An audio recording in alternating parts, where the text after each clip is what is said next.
जीतना है तो असफल होने के सारे रास्ते बंद कीजिए। पुराने समय की एक कहानी है कि महोत्सव नाम का एक छोटा सा राज्य हुआ करता था। एक दिन गुप्तचरों ने राजा को सूचना दी कि पड़ोसी राज्य हम पर हमला करने वाला है।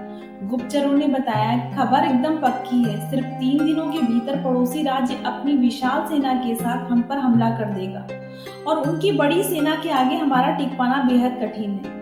राजा बेहद चिंतित हो गया। उसने तुरंत सभा बुलाई और सभी लोगों की सलाह मांगी कि हम लोगों का मरना तय है। अगर किसी व्यक्ति के पास कोई सुझाव है तो वह सुझाव हमारे साथ साझा कर सकता है। राजा के चतुर मंत्री ने कहा, राजन, अब जब जान पे ही बनाई है तो इसका एकमात्र उपाय है कि हमें आज ही पड़ोसी राज्य पर हमला कर देना चाहिए।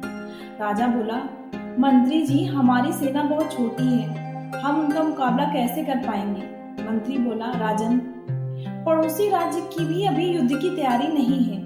अभी उन पर हमला कर दिया तो वह संभल नहीं पाएंगे और हमारे जीतने की कुछ तो उम्मीद बनेगी। ऐसे भी अगर हमने हमला नहीं किया तो हमारा विनाश तो तय ही है, क्योंकि कुछ दिनों में पड़ोसी राज्य हम पर कूच करने ही वाला है। राजा को बात जच गई। उसने तुरंत अपनी सेना को तैयार होने का आदेश दिया और राज्य के नागरिक भी सेना के साथ जुटकर युद्ध करने चल दिए।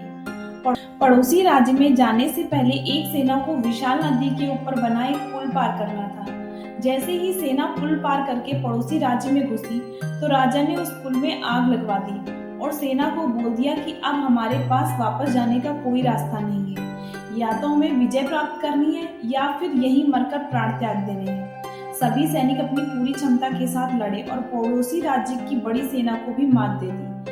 मित्रों, जैसे राजा ने अपनी सेना की असफलता के सभी रास्ते बंद किए थे, ठीक वैसे ही आपको भी अपनी असफलता के सभी रास्ते बंद करने होंगे।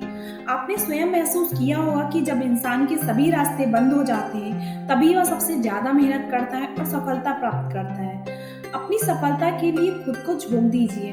अपनी असफलता के बारे में सोचना छोड़ दीजिए, क्योंकि आपके पास असफल होने का कोई ऑप्शन ही नहीं है। खुद को असफल होने का कोई ऑप्शन ही मत दो। डरो नहीं, कोई भी समस्या आपकी क्षमता से बड़ी नहीं है। जुट जाइए, सफलता आपकी राह देख रही है। Thank you.